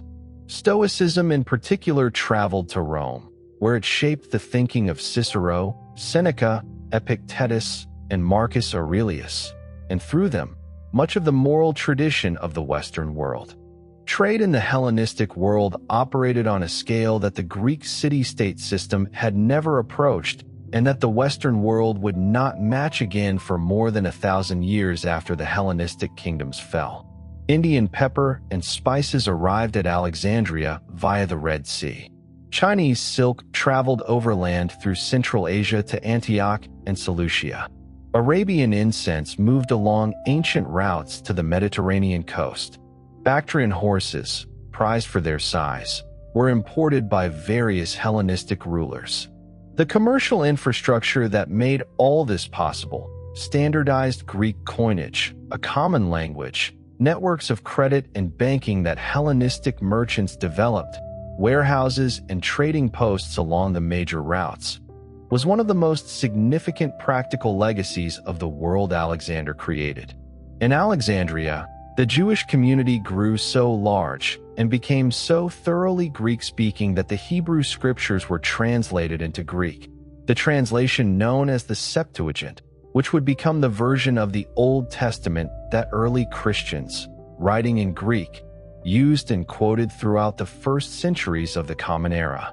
The entire tradition of Jewish-Greek philosophical engagement, the work of Philo of Alexandria, who tried to reconcile Hebrew theology with Greek philosophy, flows from the Alexandrian world that Alexander's conquests made possible. In the East, the encounter between Greek and Indian culture produced one of the most visually distinctive artistic syntheses in history. In the regions of Bactria and Gandhara, modern Afghanistan and northwestern Pakistan, Greek artistic forms met Buddhist religious needs and created something entirely new. Sculptures of the Buddha depicted with curling hair in the Greek manner, draped in robes that recalled Apollo, his pose and gesture adapted from Greek athletic and divine sculpture. This Greco-Buddhist art traveled from Gandhara along trade routes through Central Asia to China and eventually to Japan, carrying within it traces of a world shaped by a Macedonian king who had once marched his army to the banks of the Hydaspes. The stylized hair and drapery of East Asian Buddhist sculpture in museums around the world contain, embedded within them, a memory of the Hellenistic world and of the campaigns that created it. The Bactrian Greek kingdom, established in territories that had been the easternmost part of Alexander's empire, survived for roughly 2 centuries after his death, an improbable outpost of Greek language and culture in the heart of Central Asia. Its kings bore names like Menander and Demetrius and Eucratides. They issued coins with Greek inscriptions on one side and Indian scripts on the other, physical embodiments of the cultural fusion that characterized the furthest reach of the Hellenistic world. Some of these kings converted to Buddhism or patronized Buddhist institutions. Menander I appears in an important Buddhist philosophical text called the Milindapanha, The Questions of Milinda, as a wise king who engaged in extended dialogue with a Buddhist monk, seeking understanding. The Bactrian Greek kingdom was eventually overrun, but it left traces that persisted for centuries in the artistic and religious life of the region. The Hellenistic kingdoms began falling to Rome from the 2nd century before the Common Era onward. Macedonia became a Roman province in 148 before the Common Era. The Seleucid kingdom fragmented under combined pressure, its last remnant in Syria absorbed by Rome in 63 before the Common Era. The Ptolemaic kingdom lasted longest, maintained by the wealth of Egypt and the diplomatic skill of its rulers. Its end came in 30 before the Common Era, when Cleopatra VII, the last of the Ptolemaic line, the only member of her dynasty in nearly 3 centuries to have learned to speak Egyptian, took her own life rather than walk in chains through Rome in Augustus's triumph. With the fall of Ptolemaic Egypt, the Hellenistic era was formally over. But what it had made did not simply disappear. Rome absorbed it and transformed it and transmitted it forward. The Greek language remained the living tongue of the Eastern Mediterranean, the language of scholarship, religion, and commerce for centuries to come. The Christian New Testament was written in Koine Greek, the same common Greek that Alexander's empire had spread. The early church was organized in cities that were products of the Hellenistic world: Alexandria, Antioch, Ephesus. The theological vocabulary that early Christian thinkers worked with, the logos, the soul, the relationship between matter and spirit, was vocabulary that Greek philosophy had developed and the Hellenistic world had spread across the Near East. When Arabic-speaking scholars in Baghdad in the 8th and 9th centuries translated Greek philosophical and scientific works into Arabic, they were accessing a tradition that had begun in Alexander's campaigns. Aristotle and Euclid and Galen and Ptolemy, preserved through the Hellenistic library tradition, transmitted through Syriac Christian intermediaries, and now entering the Islamic intellectual world, where they would shape the greatest scientific and philosophical achievements of the medieval period. And those Arabic translations eventually found their way back to Europe, through Islamic Spain and Sicily and the Eastern Mediterranean, into the universities of the 13th and 14th centuries, where Thomas Aquinas read Aristotle in Latin translated from Arabic and built from it a synthesis of Christian theology and Greek philosophy that shaped European thought for centuries afterward. The chain from Alexander's campaigns to the intellectual life of medieval Europe is long, improbable, and real. It is also worth being honest about the cost of the world Alexander made. Connection can enrich, but conquest wounds. Cities were destroyed. Populations were displaced. Soldiers died far from home. Local traditions were pressured by royal power and military settlement. The Hellenistic kingdoms were not peaceful laboratories of culture. They were monarchies built by war, sustained by taxation, armies, dynastic marriages, and court politics. Their brilliance and violence are inseparable. Alexander himself was not simply a visionary of cultural fusion. He was also a conqueror who could be ruthless, impulsive, and frightening. He destroyed Thebes. He punished Tyre and Gaza. He killed Clitus. He executed rivals. He drove men through the Gedrosian desert. He demanded more from his soldiers than many human beings could give. To admire the scale of his achievement does not require forgetting the lives broken by it. And yet history often moves through such contradictions. The world after Alexander was more connected partly because it had been violently connected. Greek became a common language across regions not because merchants held a conference and agreed peacefully, but because armies marched and kingdoms formed. Alexandria became a city of knowledge because the Ptolemies ruled Egypt as successors to conquest. The cultural flowering of the Hellenistic age grew from soil mixed with ambition, force, money, curiosity, and loss. This complexity makes the story more human, not less. Alexander was neither a simple hero nor a simple villain. He was a young king formed by Homer and Aristotle, by Philip and Olympias, by Macedonian feasting halls and Greek heroic poetry, by real talent and real wounds. He wanted glory, but he also wanted understanding. He loved danger, but he could be careful. He respected worthy enemies, but he could destroy cities. He imagined a shared world, but he ruled through domination. The man does not fit neatly inside any one judgment. Perhaps that is why he has never stopped fascinating people. Every age finds a different Alexander. Some see the brilliant general. Some see the reckless imperialist.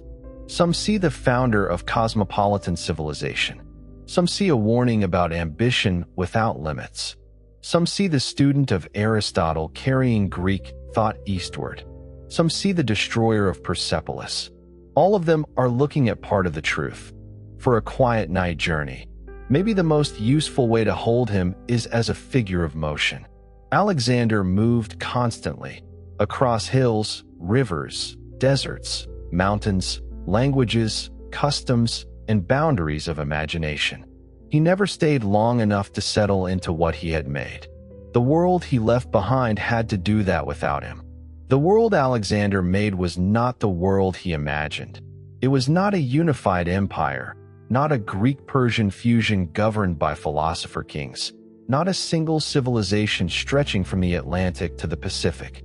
It was something messier and more interesting, a network of connections, a spread of language and ideas and art forms and philosophical questions that traveled through history in ways their originator could not have predicted and in some cases would not have recognized. Alexander was buried in a golden sarcophagus, first in Memphis and then in Alexandria, in a tomb that became one of the most visited monuments in the ancient world. Julius Caesar visited it and reportedly wept. He was 33 years old, the same age Alexander had been at his death, and Caesar had not yet done what Alexander had done. Augustus arrived in Egypt after Cleopatra's death and reportedly accidentally broke Alexander's nose while bending to kiss the mummified face. Various Roman emperors made the pilgrimage, feeling the pull of the story, trying to measure themselves against it. The tomb has been lost. Despite centuries of searching, by archaeologists, by treasure hunters, by historians working with ancient sources that describe its location, nobody has found it. It lies somewhere beneath modern Alexandria, beneath the streets and buildings of a living city that grew up over the ancient one, sealed in earth, in silence, undisturbed by all the centuries of curiosity. There is perhaps something appropriate about that. The world Alexander left behind is everywhere, in our languages and our science, in our philosophical traditions and our artistic inheritance, in the very idea of a world where different cultures can meet and exchange and produce something that neither could have made alone. But the man himself is hidden. What remains is what he made. He was 32 when he died. He had spent more than a decade in continuous movement across the ancient world. He had fought in conditions from the freezing passes of the Hindu Kush to the burning sands of Jidroja. He had lost friends and made enemies and built things and destroyed things and tried, with the particular urgency of someone who seemed to sense that time was short, to create something that would outlast him. It did. It just did not look like what he imagined. The world he left behind was not a unified empire under one king. It was a conversation, ongoing, sometimes painful, sometimes brilliant, shaped in ways large and small by the fact that one young man with a copy of Homer under his pillow and a teacher named Aristotle had once looked at the known world and decided it was not big enough. And so we come gently to the end of tonight's journey. We have followed Alexander from a garden in Macedonia where he learned to think, to a causeway being built into the sea at Tyre, to a desert oracle in Egypt, to the great palaces of Persepolis, to a river in India where an army finally said it had gone far enough. We have watched the world he made, that strange, brilliant, restless Hellenistic world, grow from the wreckage of his empire and travel forward through the centuries in forms he could not have imagined. We have followed the thread of his influence through the library of Alexandria, through the philosophy of the Stoics, through the New Testament written in his language, through the scholars of Baghdad reading Aristotle in Arabic, through the universities of medieval Europe where that same Aristotle came back again. It is a long thread. It connects things that do not seem, at first, to be connected, but it is real. He left behind a world that was more connected than it had ever been, more curious about itself, more willing to ask whether the boundaries it had inherited were real. These are not small gifts. Let your mind rest now. Let the enormous distances of his life, from Macedonia to India, from the 4th century before the Common Era to this quiet evening, settle into something peaceful. The stars he watched from his tent on the plains of Persia are above you too, turning in their slow and ancient circle. The world he made is the world you wake up in every morning, closer than it appears. Sleep well. Good night.